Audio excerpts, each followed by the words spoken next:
आप सभी का KKITI कैंपस 2 के यूट्यूब चैनल में स्वागत है। पिछली कक्षा में हम लोग द्रव्यमान, भार एवं घनत्व के बारे में पढ़ा था। द्रव्यमान क्या है, भार क्या है, घनत्व क्या है, इन तीन चीज़ों के बारे में हम लोग जाने थे।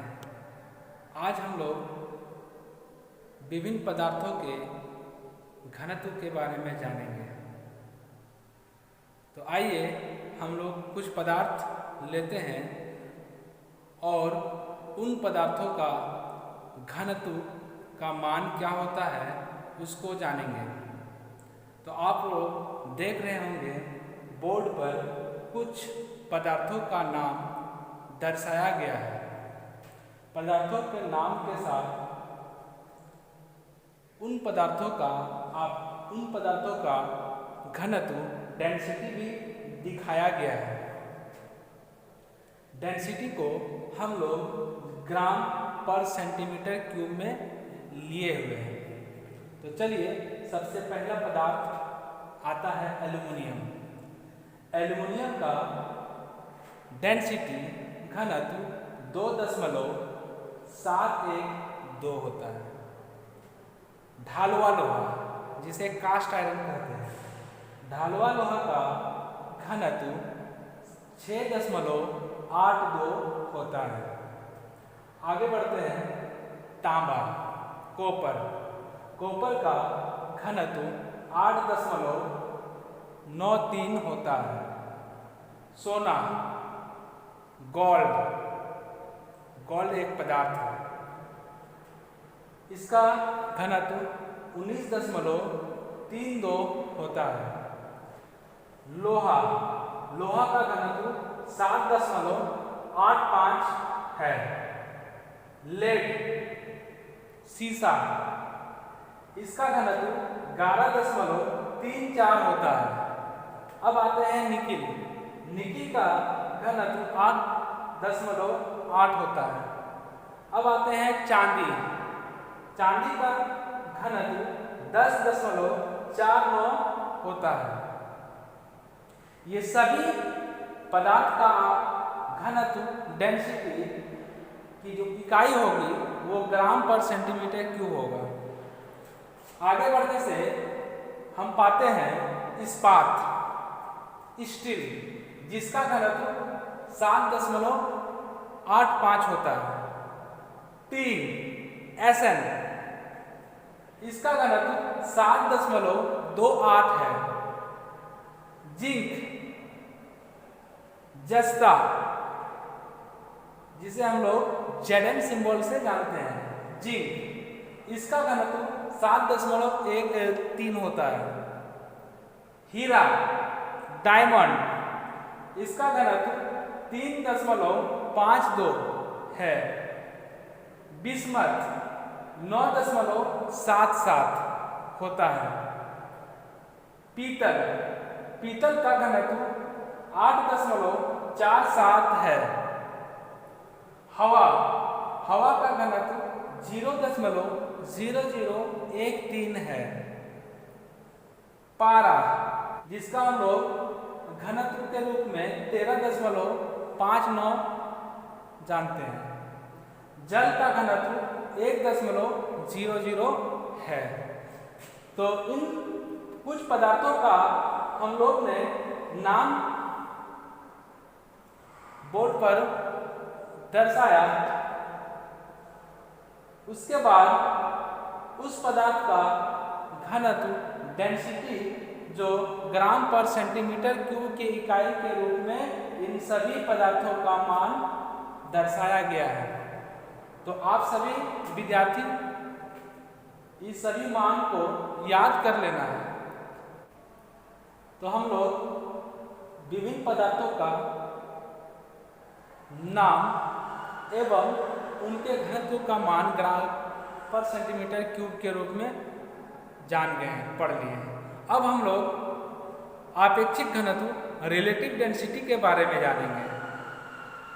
किसी पदार्थ का रिलेटिव डेंसिटी क्या होता है, किसी पदार्थ का रिलेटिव डेंसिटी का मान कैसे निकालते हैं, ये हम लोग जानेंगे। तो चलिए हम लोग सबसे पहले रिलेटिव डेंसिटी की परिभाषा को समझते हैं। आपेक्षिक घनत्व क्या है? रिलेटिव डेंसिटी क्या होता है? किसी वस्तु के इकाई आयतन का घनत्व एवं पानी के घनत्व के अनुपात को उस पदार्थ का आपेक्षिक घनत्व कहलाता है। आपेक्षिक घनत्व को हम लोग एक चित्र की सहायता से भी समझ सकते हैं। तो आइए हम इस परिभाषा को एक चित्र की सहायता से समझने का कोशिश करते हैं। तो सर्वप्रथम सबसे पहले हम लोगों ने एक जार बनाया, एक जार लिया।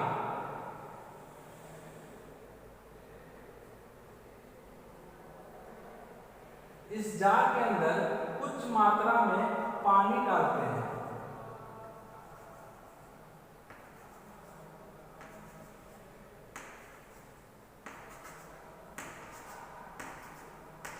देख सकते हैं। उसके बाद इस जार के अंदर कुछ मात्रा में हम लोग पदार्थ के रूप में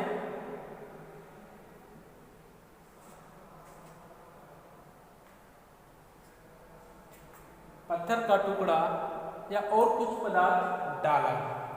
तो आप देख सकते हैं इस जार के अंदर दो तरह के पदार्थ है, पानी एवं पदार्थ के रूप में कंकड़, पत्थर का टुकड़ा। अब हम लोग इस पत्थर के टुकड़े का आपेक्षिक घनत्व को इस पत्थर के टुकड़े के से हम इसका आपेक्षिक घनत्व को समझ सकते हैं। परिभाषा कहता है किसी वस्तु के इकाई आयतन में पदार्थ का घनत्व, मतलब इसका घनत्व, छोटे छोटे कणों का घनत्व, छोटे छोटे पत्थर के टुकड़े का घनत्व एवं इस जार के अंदर जो पानी की मात्रा है उसका घनत्व के अनुपात को हम इस पदार्थ का आपेक्षिक घनत्व कहते हैं। आपेक्षिक घनत्व की परिभाषा से हमें एक रिलेशन मिलता है, एक आपेक्षिक घनत्व का व्यंजक प्राप्त होता है कि आपेक्षिक घनत्व बराबर पदार्थ का घनत्व अपॉन पानी का घनत्व, जैसा कि परिभाषा में बताया गया है। अब हम लोग आपेक्षिक घनत्व के मात्रक का बात करते हैं।